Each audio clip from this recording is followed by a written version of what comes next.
আসসালামু আলাইকুম। বাংলার আলো নিউজের দুপুরের সংবাদে আপনাকে স্বাগতম। পুরো সংবাদে থাকছি আমি জিন্নাতুন নাহার। বাংলার আলো প্রিন্টিং প্রেস শীর্ষ সংবাদ। জামায়াতের ইফতার মাহফিলে আজ যোগ দেবেন প্রধানমন্ত্রী তারেক রহমান। অর্থনীতি খুবই খারাপ অবস্থা বললেন অর্থমন্ত্রী আমির খসরু। জামিন পাওয়া অপরাধীরা প্রতি সপ্তাহে ওসির কাছে হাজিরা দেবে জানালেন নতুন আইজিপি। ফের আরেকটি মামলায় গ্রেফতার দেখানো হলো নারায়ণগঞ্জের সাবেক মেয়র সেলিনা হায়াত আইভিকে। বাংলাদেশিদের জন্য শিগগিরই ভারতীয় ভিসা চালু জানালেন পররাষ্ট্র প্রতিমন্ত্রী শামা ওবায়েদ।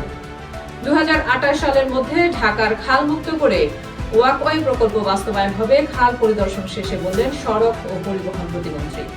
আলোচনার মাধ্যমে সংঘাত বন্ধ চায় আফগানিস্তান। মার্কিন শর্ত মানতে রাজি নয় ইরান, কঠোর পদক্ষেপের ইঙ্গিত ট্রাম্পের। পাকিস্তানের আত্মরক্ষা অধিকারকে সমর্থন জানালো যুক্তরাষ্ট্র। সেমিফাইনালে যেতে যে কঠিন সমীকরণ মেলাতে হবে পাকিস্তানকে। এবার থাকছে বিস্তারিত।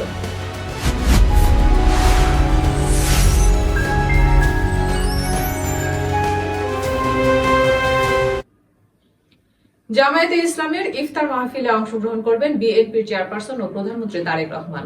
আজ শনিবার রাজধানীর বঙ্গবন্ধু আন্তর্জাতিক সম্মেলন কেন্দ্রে বাংলাদেশ জামায়াতে ইসলামী আয়োজিত ইফতার মাহফিলে আয়োজন করেছেন। বিএনপির মিডিয়া সেল থেকে বিষয়টি নিশ্চিত করা হয়েছে। অর্থনীতি খুবই খারাপ অবস্থা আছে বলে মন্তব্য করেছেন অর্থ ও পরিকল্পনা মন্ত্রী আমির খসরু মোহাম্মদ চৌধুরী। তিনি বলেন, আগামী বাজেট কর্মসংস্থান এবং বিনিয়োগ বাড়ানোর জন্য যা যা করা দরকার তাই করা হবে। দেশি বিদেশি বিনিয়োগ না হলে কর্মসংস্থান তৈরি হবে না। জোর দিচ্ছি দেশি বিদেশি বিনিয়োগ বাড়ানোর জন্য। মাদক কারবারি, কিশোর গ্যাংয়ের মতো অপরাধী ও চাঁদাবাজ ছিনতাইকারীরা জামিনে বেরিয়ে ফের অপরাধে জড়ানোর প্রবণতা ঠেকাতে নিজের পরিকল্পনার কথা তুলে ধরেছেন নতুন আইজিপি আলী হোসেন ফকির। তিনি বলেন, ওরা জামিনে আসার পর প্রতি সপ্তাহে ওসির কাছে এসে হাজিরা দিয়ে যাবে। স্যার, আমি ভালো হয়ে চলতেছি।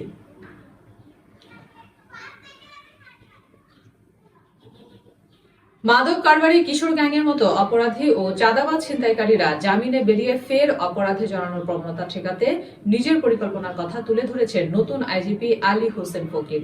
তিনি বলেছেন, ওরা জামিনে আসার পর প্রতি সপ্তাহে ওসির কাছে এসে হাজিরা দেবে যে আমি স্যার ভালো হয়ে চলতেছি।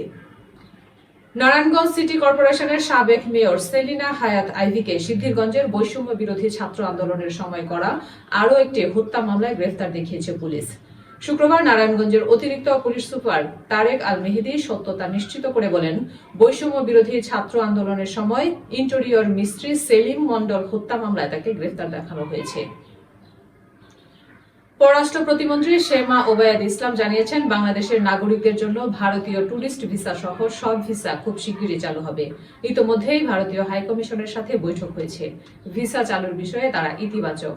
খুব দ্রুত যাতে সব ধরনের ভিসা প্রক্রিয়া স্বাভাবিক হয়ে যায় এবং এদেশের নাগরিকরা যাতে ভারত যেতে পারে সে বিষয়ে পররাষ্ট্র মন্ত্রণালয়ের কাজ করছে বলেও জানান তিনি। শুক্রবার বিকেলে ফরিদপুরের সালথা উপজেলার আটঘর ইউনিয়নের খায়ার গ্রামে অগ্নিকাণ্ডের ক্ষতিগ্রস্ত পরিবারের সদস্যদের মাঝে আগুন বিতরণ শেষে সাংবাদিকদের এক প্রশ্নের জবাবে পররাষ্ট্র প্রতিমন্ত্রী এসব কথা বলেন। 2028 সালের মধ্যে ঢাকার খালগুলো উদ্ধার করে খালের দুই পাশে ওয়াকওয়ে প্রকল্প বাস্তবায়ন করা হবে বলে জানিয়েছেন সড়ক পরিবহন প্রতিমন্ত্রী হাবিবুর রশিদ হাবিব। শুক্রবার বিকেলে রাজধানীর মান্ডা খাল পরিদর্শন শেষে সাংবাদিকদের একথা জানান তিনি। আফগানিস্তান ও পাকিস্তানের মধ্যে দীর্ঘদিনের সীমান্ত উত্তেজনা এখন এক ভয়াবহ রূপ নিয়েছে। শুক্রবার ভোর রাত থেকে কাবুলের আকাশ সহ আফগানিস্তানের বেশ কিছু গুরুত্বপূর্ণ শহরে পাকিস্তানি যুদ্ধবিমান থেকে শক্তিশালী বোমা হামলা চালানো হয়েছে। দুই দেশের মধ্যে চলমান সীমান্ত উত্তেজনা এবং রক্তক্ষয়ী সংঘর্ষের মধ্যে আলোচনার মাধ্যমে শান্তি প্রতিষ্ঠার আহ্বান জানিয়েছেন আফগান সরকার। কান্দাহারে আয়োজিত এক সংবাদ সম্মেলনে সরকারি মুখপাত্র জাজিবুল্লাহ মুজাহিদ জানান, ইসলামাবাদের সামরিক পদক্ষেপ সত্ত্বেও কাবুল কূটনৈতিক সমাধানের পথেই হাঁটতে প্রতিশ্রুতিবদ্ধ।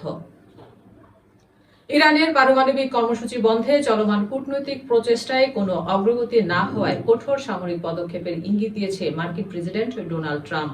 ট্রাম্প জানান, তেহরানের সঙ্গে চলমান পরোক্ষ আলোচনায় গতি প্রকৃতি নিয়ে তিনি একেবারেই সন্তুষ্ট নন। মধ্যপ্রাচ্যে বিশাল সামরিক উপস্থিতির মধ্যেই ট্রাম্পের এই মন্তব্য যুদ্ধের জল্পনাকেও আরও উস্কে দিয়েছে। মার্কিন প্রেসিডেন্ট বলেন, ইরান আমাদের শর্তগুলো মানতে রাজি নয়, যা মোটেই সুখকর নয়। আমরা এখানে কোনো চূড়ান্ত সিদ্ধান্তে পৌঁছাইনি, তবে তারা পারমাণবিক অস্ত্র অর্জন করতে পারবে কিনা এটা নিশ্চিত। আফগানিস্তানে তালেবান সরকার হামলার বিরুদ্ধে পাকিস্তানের আত্মরক্ষার অধিকারকে সমর্থন জানিয়েছে যুক্তরাষ্ট্র। দেশটির পররাষ্ট্র দপ্তরের এক মুখপাত্র ইমেইল বার্তায় এই সমর্থন জানান। এর আগে ইসলামাবাদের দুই প্রতিবেশী দেশের মধ্যে প্রকাশ্য যুদ্ধ ঘোষণা করেছে। অন্যদিকে আফগানিস্তানের তালেবান কর্তৃপক্ষ জানায়, পাকিস্তান তাদের বাহিনীর উপর বড় শহরগুলোতে বোমা হামলা চালানোর পরেও তারা আলোচনায় বসতে প্রস্তুত। এই পরিস্থিতিতে যুক্তরাষ্ট্রের পররাষ্ট্র দপ্তরের এক মুখপাত্র ইমেইলে বার্তায় বলেন, তালেবান একটি বিশেষভাবে ঘোষিত বৈশ্বিক সন্ত্রাসী গোষ্ঠী। তাদের হামলার বিরুদ্ধে পাকিস্তানের আত্মরক্ষার অধিকারকে যুক্তরাষ্ট্র সমর্থন করে।